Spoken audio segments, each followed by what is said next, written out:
O tempo, dizem, cura todas as feridas, mas em alguns lugares ele não passa, apenas apodrece como água parada. No Hospital Santo Anjo, o tempo congelou em um corredor específico do terceiro andar, o corredor da ala pediátrica abandonada. Congelou no inverno de 1965 e desde então o ar ali permanece frio, mesmo nos dias mais quentes de verão. A história que vou contar não é sobre médicos ou milagres, é sobre o que fica para trás quando a vida se vai cedo demais e se recusa a partir. O Santo Anjo era o orgulho da pequena cidade de Brumas, um lugar onde a fé e a ciência caminhavam de mãos dadas. Mas todo lugar que testemunha o nascimento e a morte em igual medida guarda seus próprios segredos. E os segredos do Santo Anjo começaram a sussurrar em 1965, não com gritos, mas com o som quase imperceptível de pés descalços correndo no linóleo frio, muito depois da hora em que todas as crianças deveriam estar dormindo. Nossa história começa com uma enfermeira. Seu nome era Helena, uma mulher de 40 e poucos anos, com um rosto marcado pela gentileza e pelo cansaço de longos plantões noturnos. Helena não era do tipo que se assustava com histórias de fantasmas. Ela acreditava em diagnósticos, em medicamentos e na força de uma oração silenciosa antes de cada turno. Mas naquela noite de novembro, algo testou sua fé na lógica. Eram quase 3 da manhã. O silêncio no hospital era pesado, quase físico. Helena estava terminando sua ronda quando ouviu. Não era um choro, nem uma chamada. Era uma risada infantil, abafada, vindo do final do corredor, perto do quarto 308, um quarto que estava vazio há semanas. Ela parou, o coração batendo um pouco mais rápido contra as costelas. Deveria ser o cansaço, pensou. A mente prega peças na quietude da madrugada. Ela continuou andando, seus sapatos de sola de borracha fazendo um som suave e solitário. Mas então, ela ouviu de novo. Desta vez, eram 2 vozes, um menino e uma menina, cochichando como se compartilhassem um segredo. Os sons eram claros, mas ao mesmo tempo distantes, como uma memória ecoando no presente. Helena caminhou lentamente na direção das vozes, o metal frio de sua prancheta gelando seus dedos. A cada passo, o ar parecia ficar mais denso, mais frio. Um arrepio percorreu sua espinha, um arrepio que não tinha nada a ver com a corrente de ar que entrava por uma fresta na janela. Ela chegou à porta do quarto 308. A porta estava entreaberta, uma fresta de escuridão convidativa e aterrorizante. O som dos sussurros parou no instante em que sua mão tocou a madeira fria. O silêncio que se seguiu foi pior do que o barulho. Era um silêncio expectante, um silêncio que observava. Com o coração na garganta, ela empurrou a porta.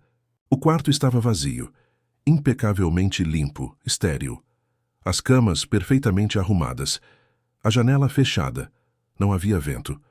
Helena ficou parada, sentindo o sangue gelar em suas veias. Ela sabia, com uma certeza que desafiava toda a sua lógica, que não estava sozinha. Havia uma presença ali. 2 presenças. Invisíveis, silenciosas, mas terrivelmente reais. Ela recuou lentamente, sem tirar os olhos da escuridão do quarto, e fechou a porta com um clique suave. Naquela noite, Helena não contou a ninguém o que ouviu. Mas ela sabia que algo havia despertado no Santo Anjo, e a sensação de que aquilo era apenas o começo, de que algo invisível estava prestes a se manifestar de formas muito mais claras, se instalou em sua alma como uma doença incurável. O hospital nunca mais seria o mesmo para ela, e em breve não seria para mais ninguém. O medo, quando nasce em silêncio, cresce de forma traiçoeira. Ele se esconde nos cantos escuros da mente, disfarçado de cansaço, de estresse, de imaginação. Helena tentou se convencer de que era isso. Apenas o peso das longas noites, a solidão dos corredores vazios. Mas o sussurro daquela madrugada tinha se agarrado a ela, e o frio do quarto 308 parecia segui-la para casa. Ela não foi a única a sentir. O mal que despertara no Santo Anjo estava faminto por atenção, e logo começaria a se mostrar de maneira mais ousada. O primeiro evento claro, inegável, aconteceu uma semana depois. Não foi com Helena, mas com o Dr. Afonso, um pediatra cético e pragmático, um homem que só acreditava no que podia medir, pesar e registrar em um prontuário. Ele estava em sua sala, preenchendo relatórios sob a luz amarelada de um abajur, quando uma pequena bola de gude vermelha rolou lentamente de debaixo da porta, atravessou o chão e parou suavemente ao lado de seu pé. Ele franziu a testa. Não havia crianças naquela ala administrativa. Ele se levantou, abriu a porta e olhou para o corredor deserto. Não havia ninguém. Ele pegou a bolinha do chão, sentindo sua superfície lisa e fria. Era um objeto infantil, perdido, fora de lugar.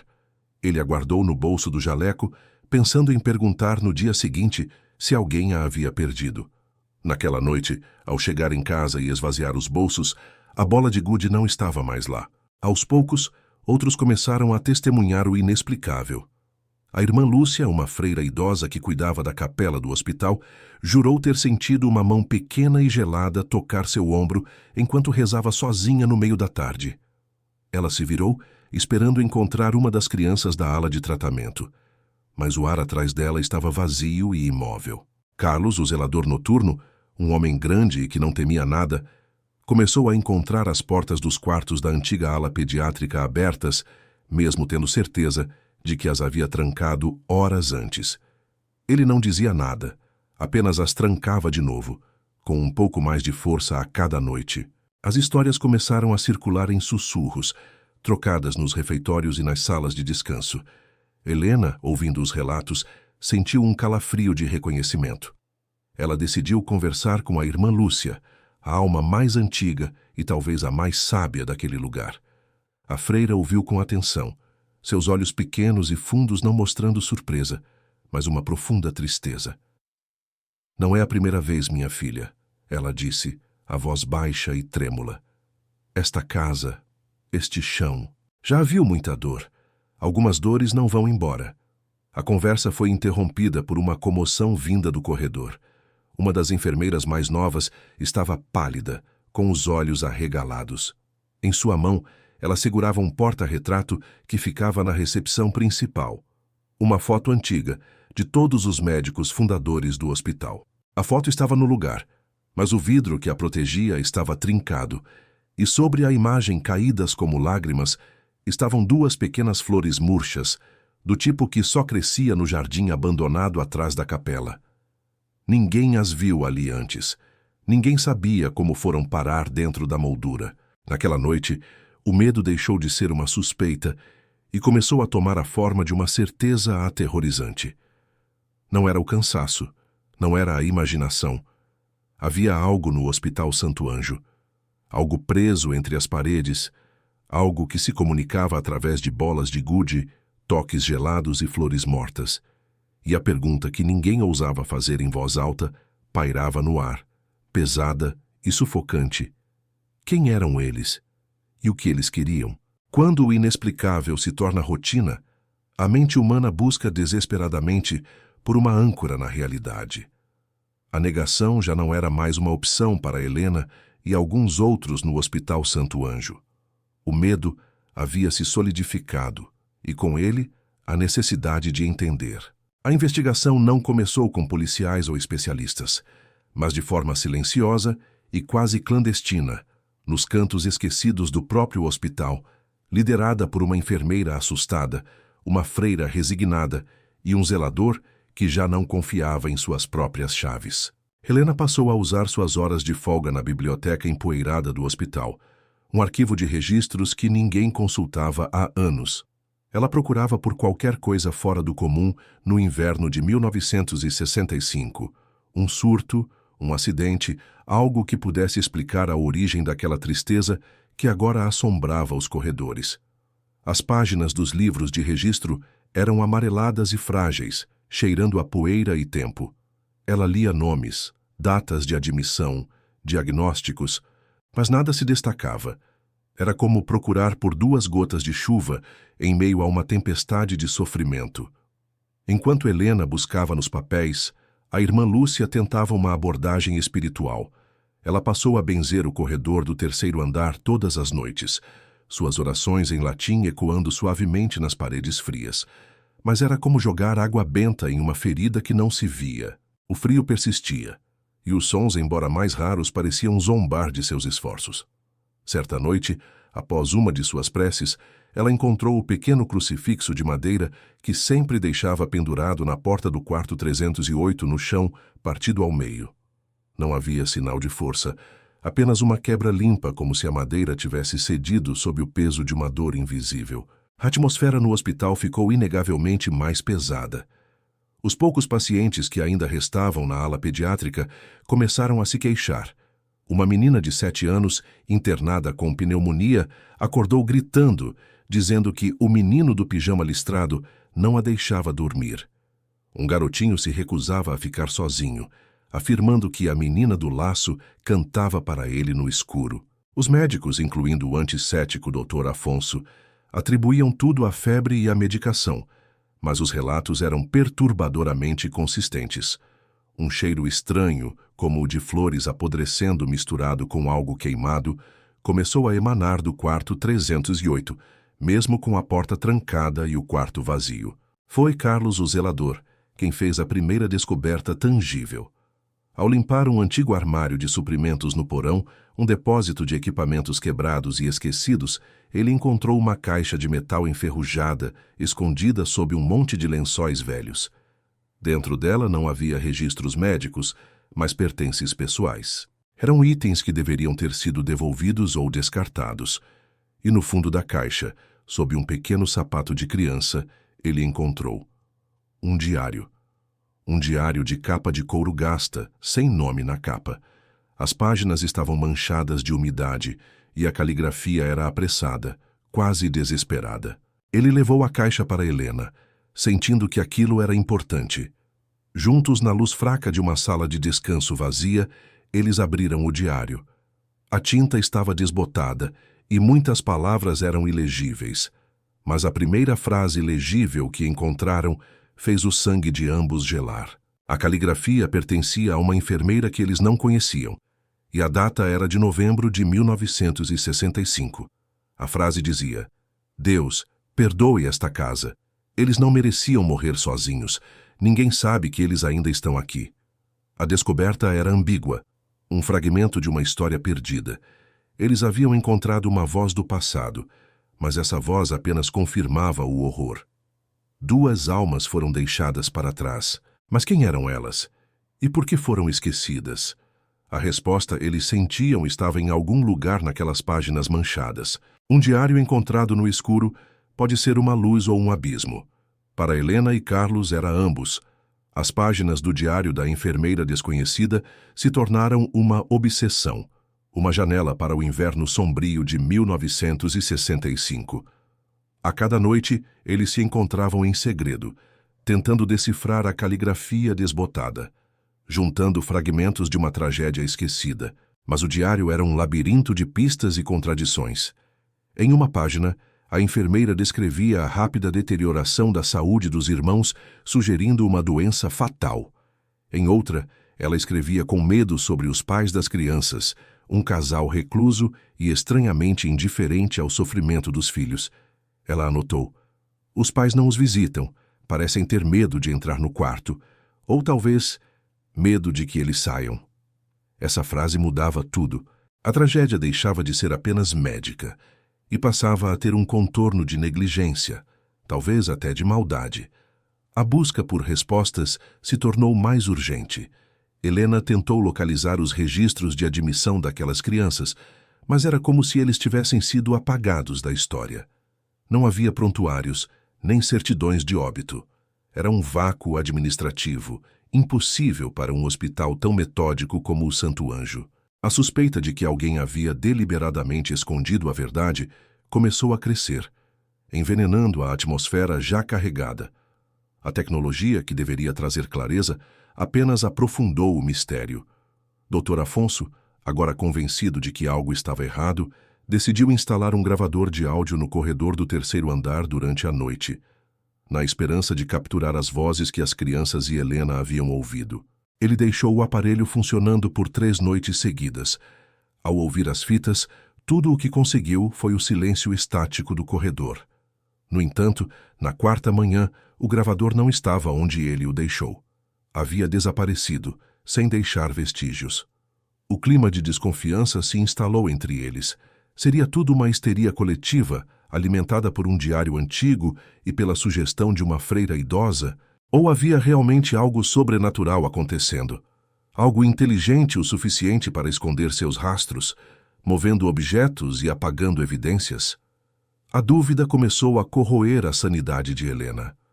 Ela se pegava olhando para as sombras, sobressaltando-se com o rangido normal de uma porta. O medo não era mais apenas do invisível, mas da própria percepção da realidade. Estaria ela enlouquecendo? A decisão que os levaria a mergulhar ainda mais fundo no mistério veio de uma fonte inesperada. Irmã Lúcia, ao ouvir sobre as anotações do diário e a indiferença dos pais, lembrou-se de um nome.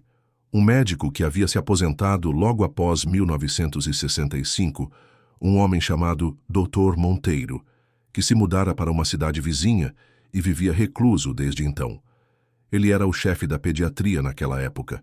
Se alguém sabia a verdade e ainda estava vivo para contá-la, era ele.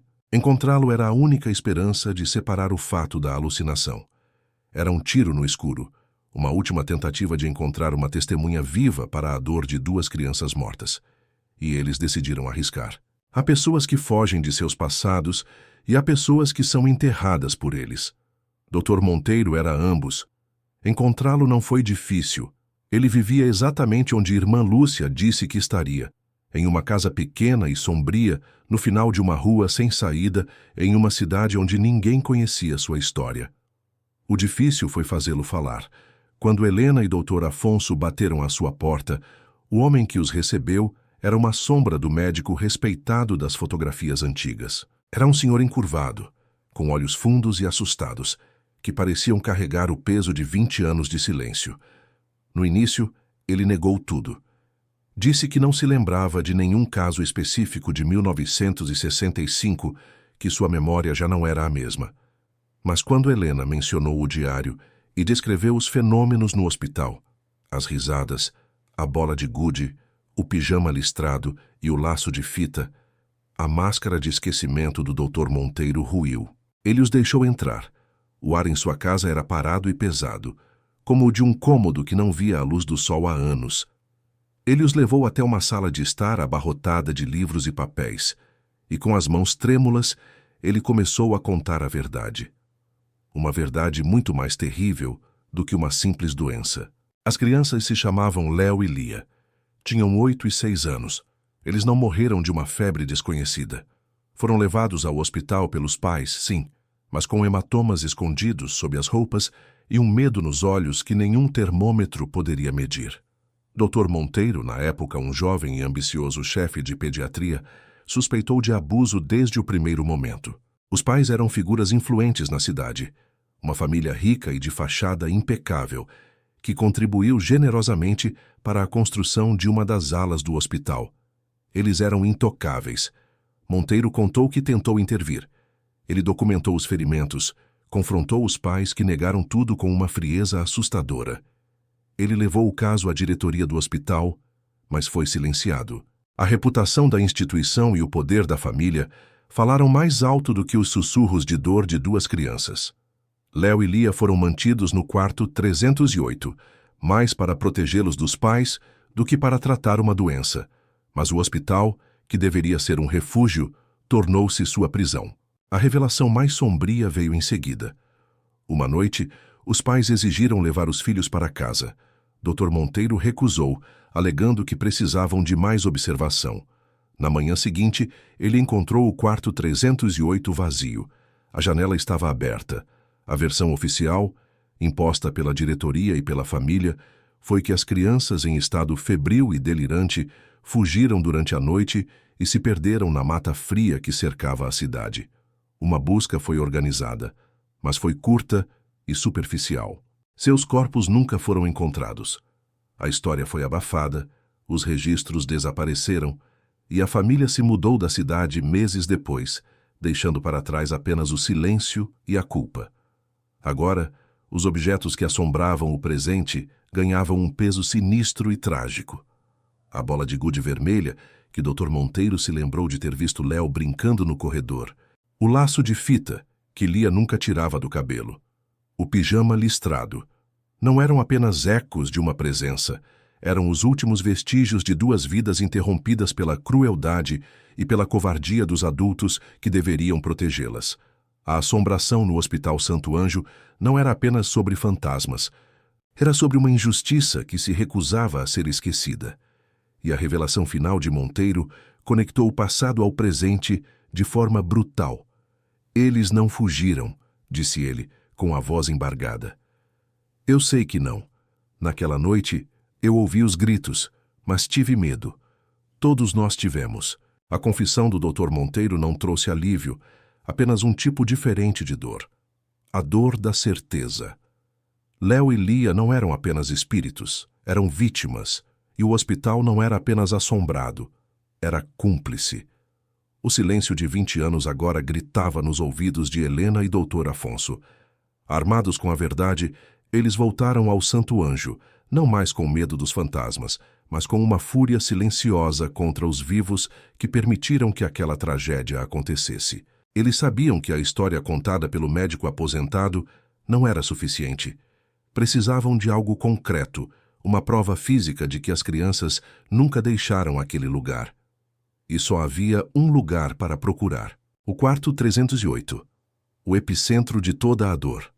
Acompanhados por Carlos, o zelador, que carregava uma lanterna e uma pequena caixa de ferramentas, eles subiram ao terceiro andar em um silêncio solene.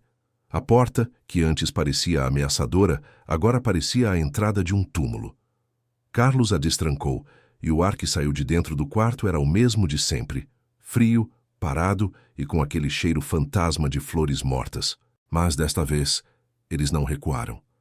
Entraram e a porta se fechou atrás deles com um clique suave, mergulhando-os em uma escuridão quase total, quebrada apenas pelo facho de luz da lanterna de Carlos. O ambiente era sensorial e sufocante. A luz da lanterna dançava pelas paredes descascadas, revelando a poeira espessa que cobria tudo como uma mortalha. O som de suas respirações parecia profanar a quietude sagrada e terrível daquele espaço. Eles começaram a busca. Olharam debaixo das camas de ferro, dentro dos armários vazios. Bateram nas paredes em busca de um som oco. Nada. O quarto parecia determinado a guardar seu segredo.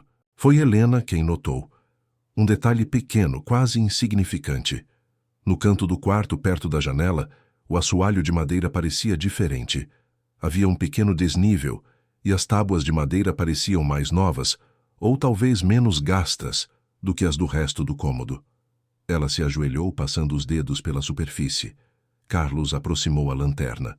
Sob a camada de poeira, eles viram arranhões. Marcas de ferramentas ao redor de uma única tábua, como se alguém a tivesse forçado para fora e colocado de volta com pressa. O coração de todos acelerou. O silêncio no quarto pareceu se intensificar, tornando-se quase físico, uma presença invisível que observava cada movimento deles. Era como se o próprio ar estivesse prendendo a respiração. Carlos pegou um pé de cabra de sua caixa de ferramentas. O som do metal arranhando a madeira foi a única coisa que quebrou o silêncio absoluto. Ele fez força, e a tábua cedeu com um gemido baixo e relutante. Abaixo dela não havia terra, nem um porão. Havia um pequeno vão, um espaço oco e escuro. Carlos apontou a lanterna para dentro do buraco. O facho de luz revelou primeiro o pó e teias de aranha. E então algo mais. Algo pequeno, enrolado em um pedaço de pano que um dia fora branco. Não era um corpo, não era um osso, era um objeto. Um pequeno urso de pelúcia, com um dos olhos de botão faltando e o tecido manchado pela umidade e pelo tempo. E amarrado em seu pescoço com um nó apertado, estava um laço de fita desbotado. O laço de Lia. Eles haviam encontrado. A prova silenciosa de que as crianças, ou pelo menos uma parte delas, nunca saíram daquele quarto. E a sensação de que havia algo mais ali, muito próximo, mas ainda invisível, era quase insuportável. Eles não estavam mais apenas investigando uma história. Estavam profanando um túmulo. Há objetos que são apenas coisas, e há objetos que são âncoras. Âncoras para memórias, para dores e às vezes para almas. Aquele pequeno urso de pelúcia, sujo e esquecido sob o assoalho, era uma dessas âncoras. No momento em que a luz da lanterna o revelou, algo no quarto 308 se quebrou. Não era uma janela ou uma porta. Foi a fina membrana que separava o presente do passado, o visto do sentido. E foi Helena quem sentiu a ruptura primeiro. Ela ficou de joelhos olhando para o urso, e o mundo ao seu redor começou a se desfazer. O cheiro de poeira e mofo foi subitamente substituído por um forte odor de antisséptico e medo. Os sons abafados do hospital moderno deram lugar a ecos fantasmagóricos. O choro baixo de uma criança, o som de passos apressados no corredor, uma voz masculina, dura e irritada, dizendo: "Eles não vão a lugar nenhum." Helena levou as mãos à cabeça, seus olhos arregalados de terror, não pelo que via, mas pelo que sentia. A dor daquele quarto, a agonia de Léo e Lia estava invadindo-a, afogando sua própria consciência. "Eles estão com medo", ela sussurrou, a voz trêmula e irreconhecível. Dr. Afonso e Carlos se viraram para ela, assustados. Ela não quer que ele a deixe sozinha. Ele prometeu que ficaria. Helena não estava mais falando como ela mesma. Sua voz era um eco, uma mistura de sua própria compaixão com o pânico infantil de outra pessoa. Ela começou a tremer incontrolavelmente, os olhos fixos em um canto escuro do quarto, como se visse as duas crianças ali, encolhidas. "O homem mau está vindo", ela ofegou, antes de soltar um grito agudo e desesperado que não parecia caber em seus pulmões, um grito que era pura dor e terror infantil. Foi nesse momento de caos que a conexão se revelou. Dr. Afonso, tentando acalmar Helena, segurou seu braço e notou o sobrenome dela bordado em seu uniforme, um nome que ele via todos os dias, mas que só agora ganhou um peso terrível. Fontes. O mesmo sobrenome da enfermeira do diário. Helena não era apenas uma investigadora movida pela curiosidade. Ela era sobrinha neta daquela mulher, a única que tentou proteger as crianças e que foi forçada ao silêncio. Helena não escolheu essa história. A história a escolheu, puxando-a através dos laços de sangue, buscando nela a justiça que sua tia-avó não pôde oferecer. Ela não estava ali por acaso. A revelação fez o limite entre vítima e culpado começar a se borrar. Helena, agora em um estado de transe, chorava silenciosamente, repetindo frases desconexas sobre um pijama listrado e um laço de fita. Dr. Afonso, o homem da ciência, estava paralisado, confrontado por algo que nenhuma faculdade de medicina poderia explicar. E Carlos, o zelador, recuou até a porta, o medo supersticioso que ele sempre escondeu agora estampado em seu rosto. A investigação havia se tornado uma armadilha. O quarto não era apenas um local assombrado por duas crianças. Era um palco senciente e parecia estar escolhendo Helena como sua protagonista. Talvez a casa, o hospital, não estivesse apenas assombrado, mas procurando alguém para finalmente contar sua história, ou talvez para revivê-la. O medo tem muitas fases.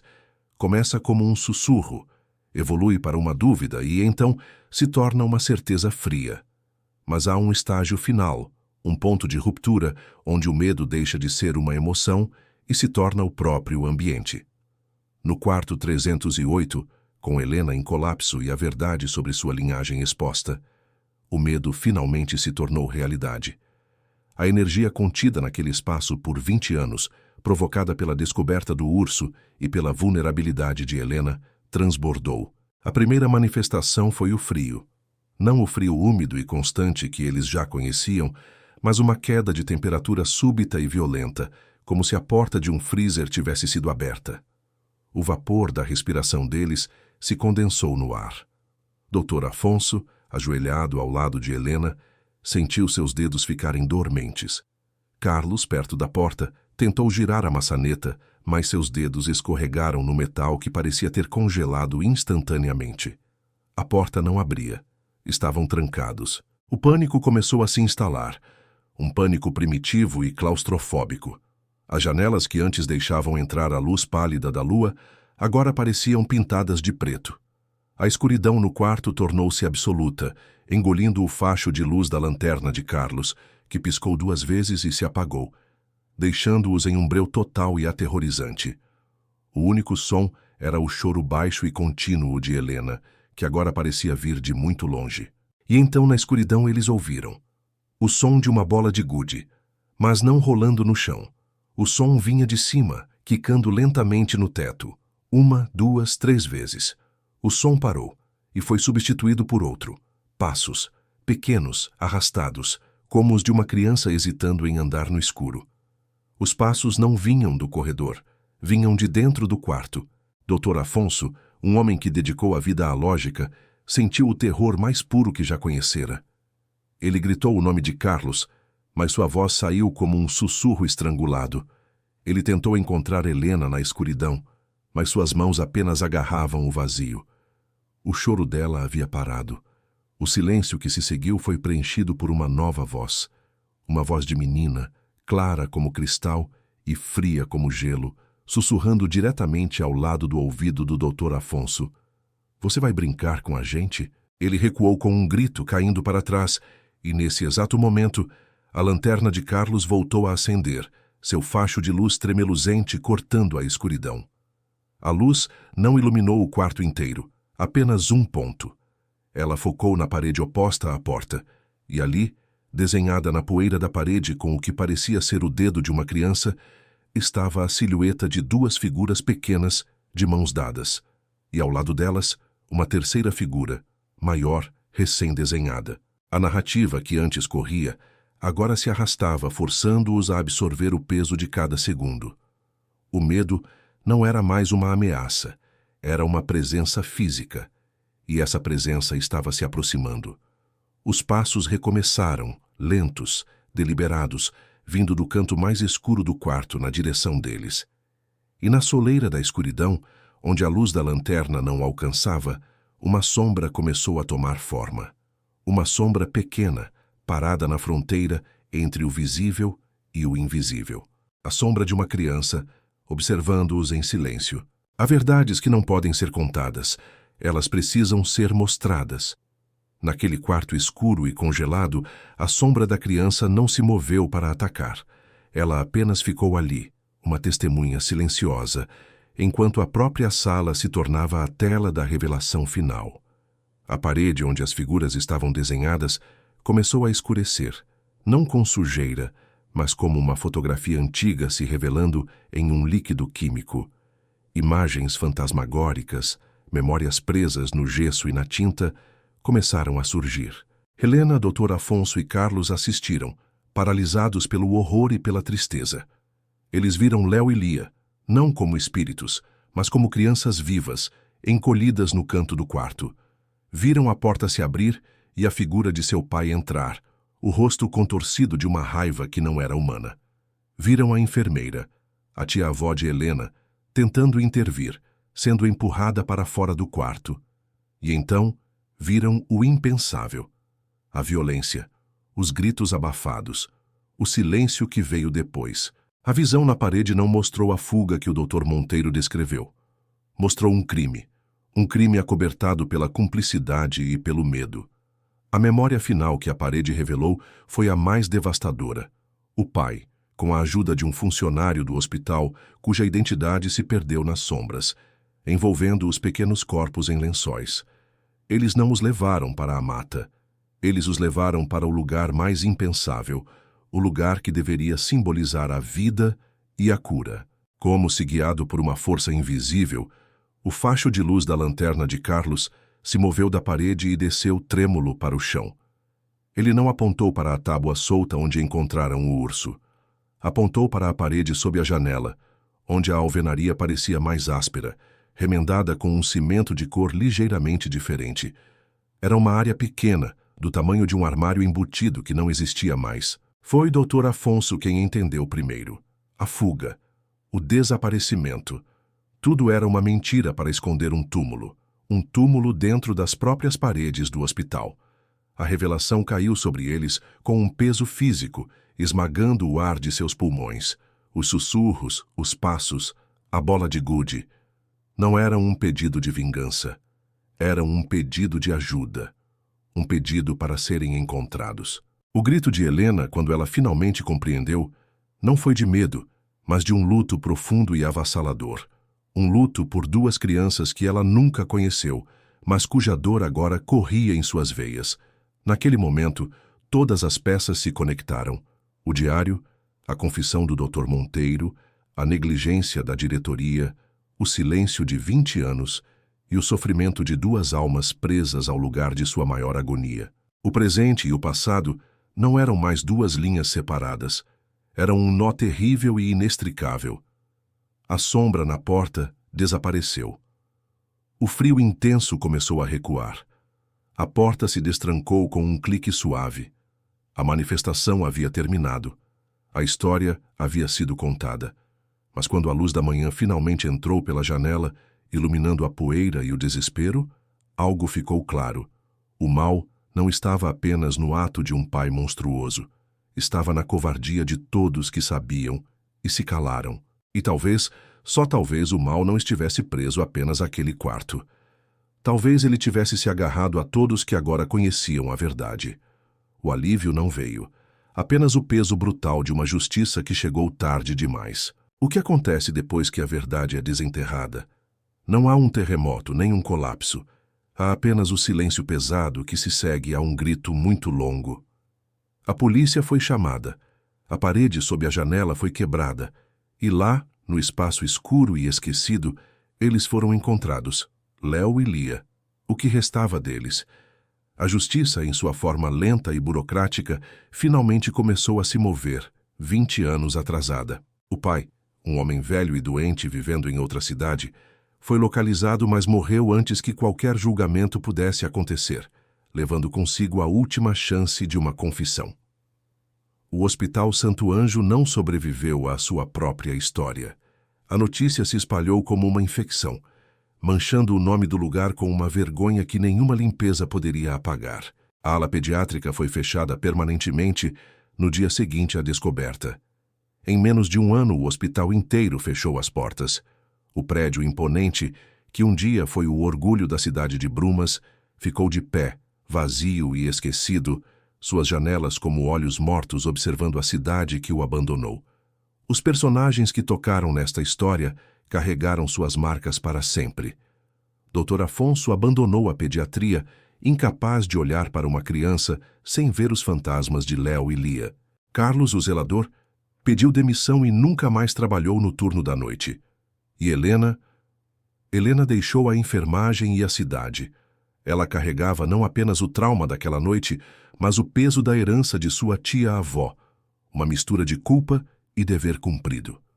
Ela foi a peça final que permitiu que a história terminasse, mas o fim lhe custou a paz. Hoje o antigo Hospital Santo Anjo ainda está lá.